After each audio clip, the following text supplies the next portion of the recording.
بسم الله الرحمن الرحيم. الحمد لله الحمد لله رب العالمين، والصلاة والسلام على سيد الأنبياء والمرسلين محمد بن عبد الله الأمين وعلى آله وأصحابه وأزواجه وذرياته وأهل بيته وسلم تسليما كثيرا كثيرا. أما بعد، أعوذ بالله من الشيطان الرجيم. بسم الله الرحمن الرحيم. يا أيها الذين آمنوا إذا نودي للصلاة من يوم الجمعة فاسعوا إلى ذكر الله وذروا البيع ذلكم خير لكم إن كنتم تعلمون. صدق اللہ العلی العظیم. محترم بزرگوں اور دوستوں، دینی اور ایمانی بھائیوں، اللہ رب العزت کا شکر ہے، اس کا کرم ہے کہ اس نے ہمیں اپنی بارگاہ میں آنے کی توفیق عطا فرمائی. حضرات، آج جمعے کا دن ہے اور یہ دن دوسرے تمام دنوں میں فوقیت رکھتا ہے، اور اس کی اہمیت بھی ہے اس لیے کہ اس دن دوسرے دنوں کے مقابلے میں جو عمل اللہ کے لیے کیا جاتا ہے، اس کی خوشنودی کے لیے کیا جاتا ہے، اس پہ زیادہ ثواب ملتا ہے. جو شخص بڑے اہتمام کے ساتھ میں جمعے کے دن آتا ہے اور جمعے کو بڑے اہتمام کے ساتھ میں جمعے کی نماز ادا کرتا ہے، تو اس کے پورے ایک ہفتے کے گناہ معاف ہو جاتے ہیں اور مزید 3 دن کے. حدیث میں آتا ہے.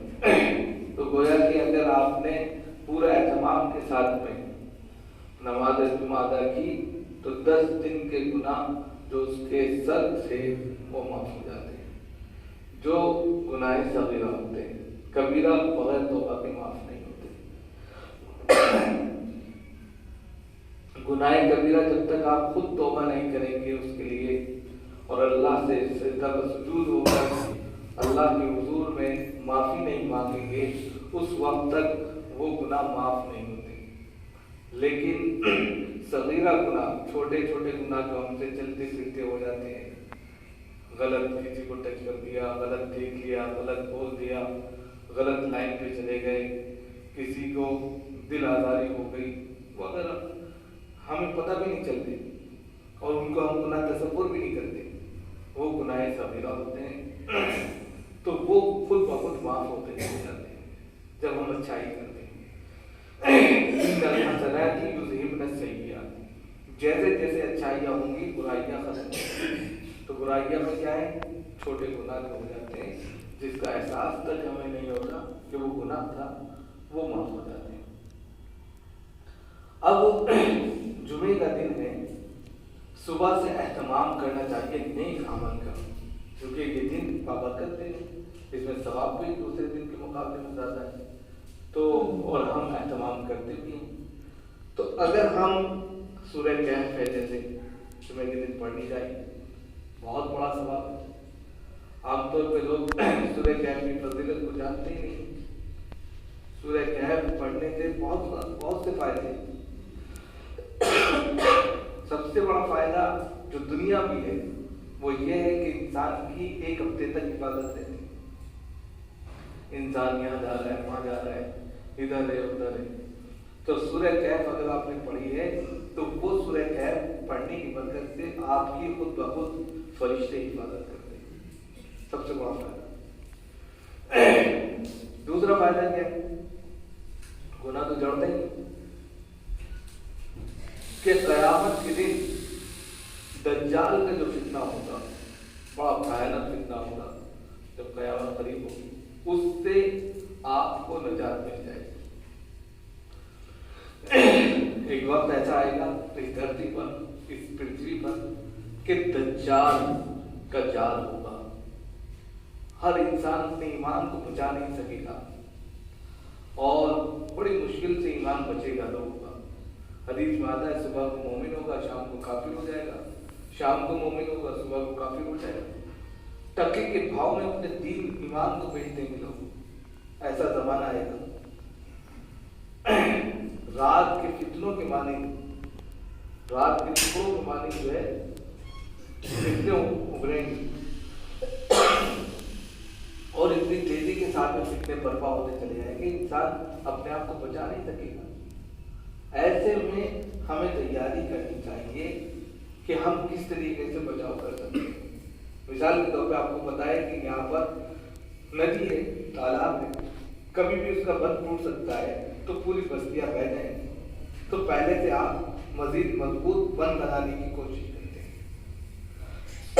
تاکہ کسی طریقے سے اس سے محفوظ رہیں، اور جہاں محفوظ یا اس کی بندش کے لیے انتظامات نہیں کیے جاتے، آپ دیکھتے ہیں کہ ہر برسات کے موسم میں کتنی بستیاں اجڑ جاتی ہیں۔ اسی طریقے سے حدیث میں آتا ہے کہ دجال کا جو فتنہ ہوگا بڑا خطرناک ہے، واضح کر دیا گیا یہ ایک فتنہ ہے۔ اب اس کے بچاؤ کے لیے جس طرح بند لگا کر آپ پانی سے بچاؤ کر سکتے ہیں، اسی لیے انسان اپنے ایمان کے بچاؤ کے لیے سورہ کہف کی تلاوت کرے۔ ہر سورہ کہف کی اگر تلاوت کرتا ہے تو اللہ رب العزت اس کے ایمان کو بھی بچا لیں گے، ان فتنوں سے بھی بچا لیں گے۔ اس وقت کی جو بہت سنگین حالت ہوگی، جس کو عجیب و غریب انداز میں قرآن حدیث پاک میں بیان کیا گیا ہے کہ انسان اس کو تصور نہیں کر سکتا، تو ان فتنوں سے، ان آزمائشوں سے بھی انسان بچ جائے گا۔ ورنہ آزمائشیں جب آتی ہیں انسان کے اوپر تو کبھی کبھی وہ جو ہے تھک ہار جاتا ہے اور ایسا قدم اٹھا لیتا ہے جو اس کی تمام آخرت کو برباد کر دیتا ہے۔ مثال کے طور پہ اس کی دو مثالیں ہم دینا چاہیں گے۔ ایک شخص تھا، برابر اللہ کی عبادت کرتا تھا، سجدہ ریزی کرتا تھا، قرآن، نماز، روزہ سب کچھ کرتا تھا، اور اسی کا ایک اور بھائی تھا جو ہر وہ برا کام کرتا تھا جو اس وقت ہو سکتا تھا، شراب پینا، جوا کھیلنا، سٹے بازی اور دوسرے تمام برائی، چوری اور لڑا، سب برے کام کرتا تھا۔ اب دیکھیے کہ اللہ نے ان کو آزمایا،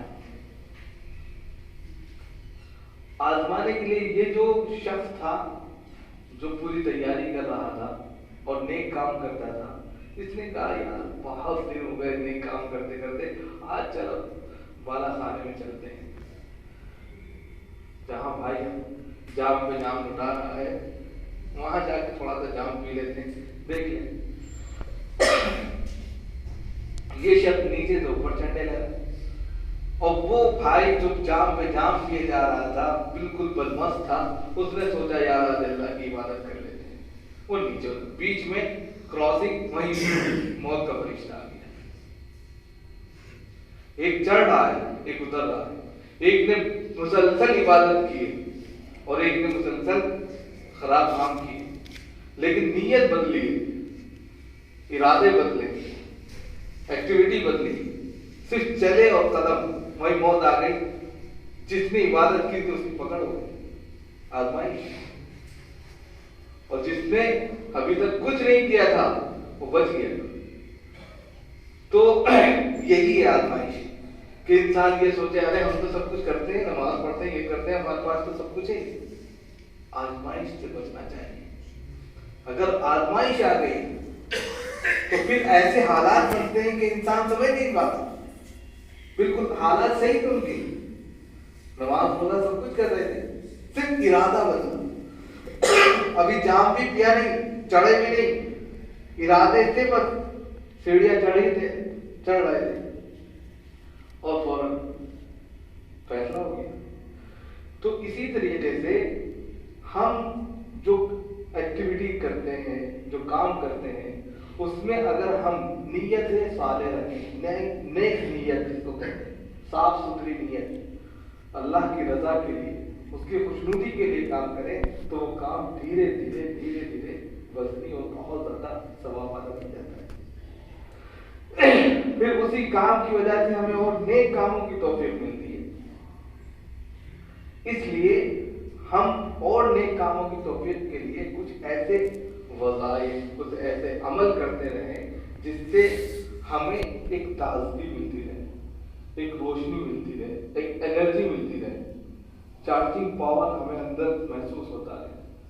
ہم جب دین سے دور ہونے لگتے ہیں تو ہماری انرجی ختم ہونے لگتی ہے، اور جب ہم دین سے قریب ہوتے ہیں تو انرجی بڑھنے لگتی ہے. تو نتیجہ یہ ہوتا ہے کہ پھر ہمیں نیک کام کرنے میں اور اچھا مزہ آتا ہے اور دل لگتا ہے.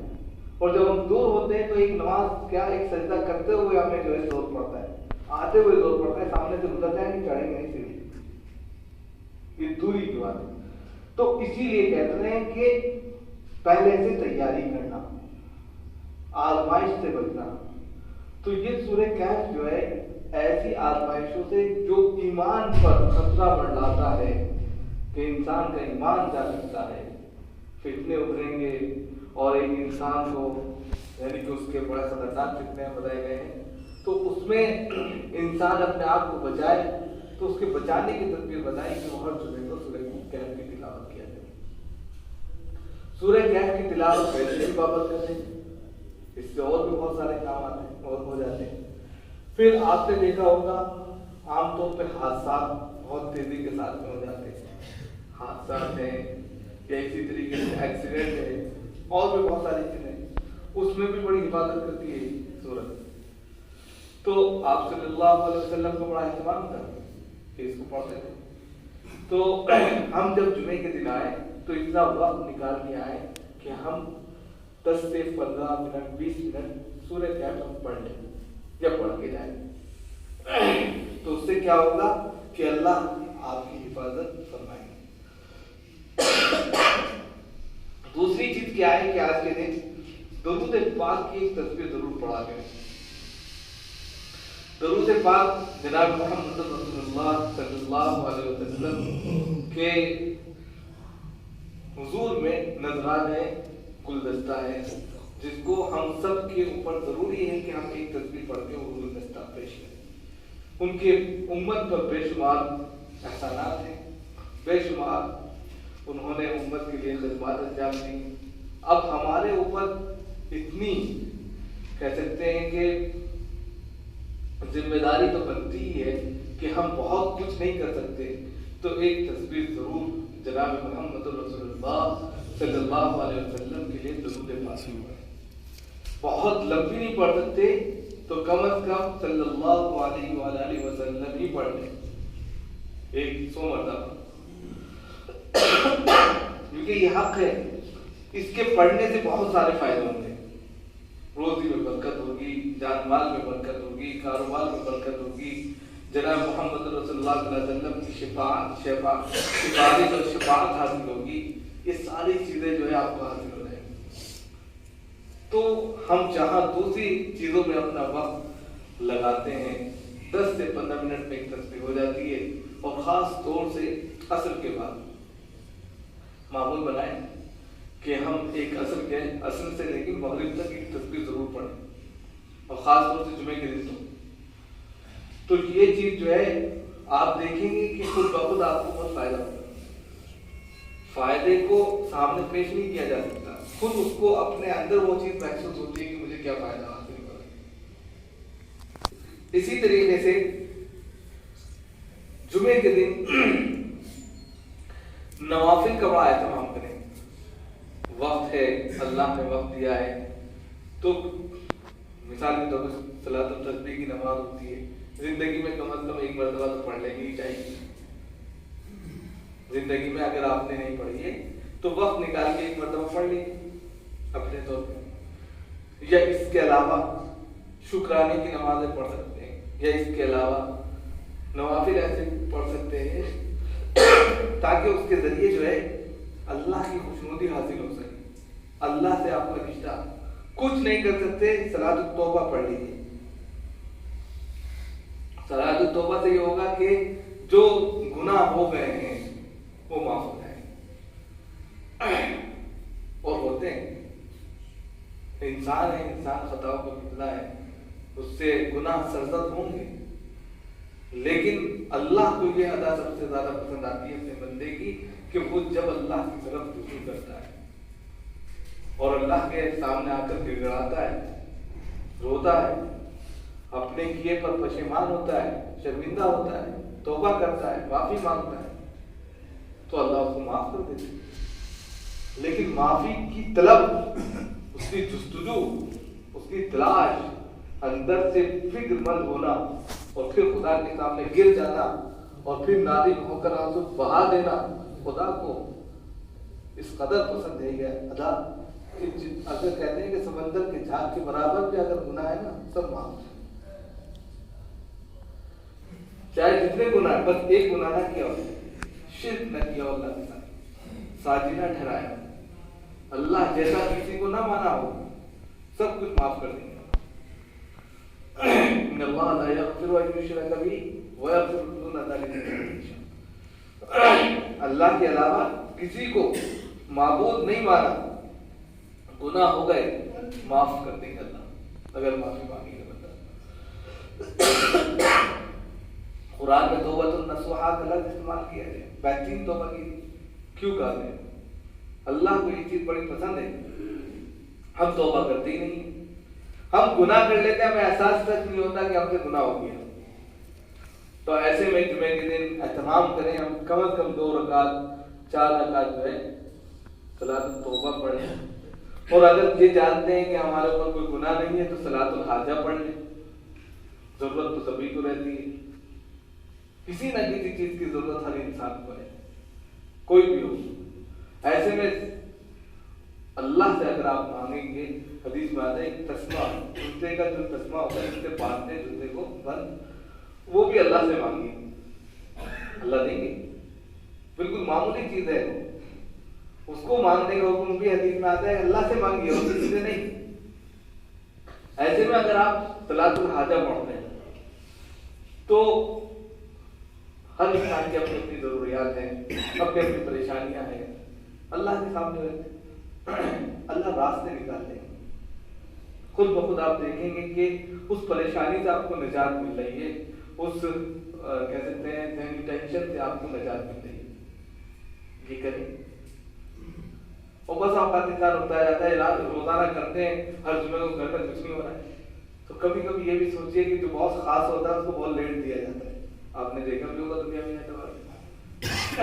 کوئی کسی کا بہت زیادہ خاص بندہ ہے تو سب سے بعد میں کھاتا بھی ہے، سب سے بعد میں اس کو دیا بھی جاتا ہے کہ یہ تو اپنے کم ہوگا زیادہ ہوگا چل جائے گا، جو مہمان ہوتے ہیں ان کو پہلے دے دیا جاتا ہے۔ تو اللہ جب دیکھتے ہیں کہ میرا بندہ مجھ سے مانگ رہا ہے، اس کی ادا مجھے بڑی پسند آ رہی، تو اس کا روک لیتے ہیں کہ اور مانگنے دو، ایک ہی دفعہ دے دوں گا۔ لیکن جو انسان اللہ کے سامنے مانگتا ہے، ہاتھ پھیلاتا ہے، ملتا ضرور ہے، چاہے دنیا میں ملے چاہے وہاں ملے گا ضرور، دیر سے دیر ہو سکتی ہے، مایوس نہیں ہونا چاہیے۔ ہم لوگ مایوس ہو جاتے ہیں بہت جلدی، لا تقنطوا من رحمت اللہ، لا تیأسوا من رحمت اللہ، قرآن کی آیت ہے کہ اللہ کی رحمت سے مایوس مت ہوئیے، نا امید مت ہوئیے، اللہ فوراً دے بھی دیتے ہیں اور کبھی کبھی روک کر رکھ لیتے ہیں کہ ایک ہی دفعہ دے دوں گا سب کچھ، اور جن کو فوراً دے دیتے ہیں تو وہ اس بنیاد پہ دیتے ہیں کہیں بھاگ نہ جائے کہیں دوسری جگہ، چلو دے دیا آئے کون۔ جیسے ماشاءاللہ سب کے سب لوگ بزنس مین ہیں، فرسٹ راؤنڈ میں جو بزنس مین ہوتے ہیں بڑے عجیب و غریب ہوتے ہیں کہ اگر کوئی انسان جا رہا ہے چلتے چلتے کسی سے پوچھے کتنے گئے تو اس کو ریٹ کم کر کے بتائیں گے، ارے 2000 کا ہے، اچھا آ جائے گا، اور یہ کتنے کا پورا، پھر اس کو بتائیں گے بھائی یہ سب سے اچھا ہے 10,000 میں، بنا دی اس کی بہترین طریقے سے جا۔ تو یہی ہے اللہ تعالیٰ بھی اسی طریقے سے کبھی کبھی فوراً اس کی دعا قبول کر لیتے تاکہ میرا بندہ میری طرف آ جائے، اور پھر دھیرے دھیرے دھیرے دھیرے اس کو جو ہے آزماتے بھی ہیں۔ تو یہ آزمائش چلتی رہتی ہے، تو انسان کے ساتھ میں جو آزمائشیں لگی ہیں اس پر بھی ثواب ملتا ہے، کبھی مایوس نہیں ہونا چاہیے اللہ کی رحمت سے، اور امید کرنی چاہیے کہ اللہ ہمارے ساتھ میں اچھا معاملہ کرے۔ انا عبد ظنی بی عبدی، حدیث میں آتا ہے، حدیث قدسی، اللہ جو ہے بندے کے گمان کے مطابق ہے. بندے نے جیسا گمان کیا، جیسا ذہن بنایا، ویسے اللہ میں آئے. اب بندے نے گمان کیا میرے اللہ میرے ساتھ ہے، اللہ ساتھ ہے. بندے نے گمان کیا میری مدد اللہ کریں گے، اللہ کریں گے. گمان. ایک شخص نے گمان بنایا یار میں اکیلا ہوں، میرا کوئی نہیں ہے. تو پھر جب وہ پہلے ہی گمان لگا بیٹھا ہے، جیسے ایک حدیث میں آتا ہے کہ شخص آیا اور آپ صلی اللہ علیہ وسلم کی خدمت میں آیا اور کہا کہ اللہ میں بچوں گا نہیں، اللہ کے رسول صلی اللہ علیہ وسلم میں مر جاؤں گا، بچوں گا نہیں. انہوں نے کہا ایسا مت کہو کہ نہیں میں مر جاؤں گا. ارے ہم کہہ رہے بس ایسا مت کہو. اس کو یقین ہی نہیں آیا اور اس نے پھر کہا میں مر جاؤں گا. تو ٹھیک ہے مر گیا اسے. تو جب وہ گمان ہی کر بیٹھا ہے کہ میں مر جاؤں گا، اچھا گمان ہی نہیں کر رہا ہے، ہو گیا ختم ہو گیا. تو اللہ کے لیے جو ہے گمان اچھا رکھیے. اور جب بندہ اچھا گمان رکھتا ہے تو اگر وہ ایک ہاتھ چلتا ہے تو اللہ دو ہاتھ چل جاتے ہیں. ایک بالش کا تو اللہ دو بالش چلیں گے، ایک ہاتھ تو اللہ دو ہاتھ، ایک ذراع تو اللہ دو ذراع. چل کر جائے گا، دوڑ کر پکڑ لے. حدیث ہے. اللہ تو ایسے ہے. تو اس لیے اپنے سارے کام اللہ سے امید لگاتے ہوئے کریے اور جو موقع ملے اس میں خوب نیک عمل کیجیے تو انشاءاللہ اللہ تعالیٰ اس کو قبول کرتے ہوئے مزید عمل کی توفیق عطا فرمائے. اللہ تعالیٰ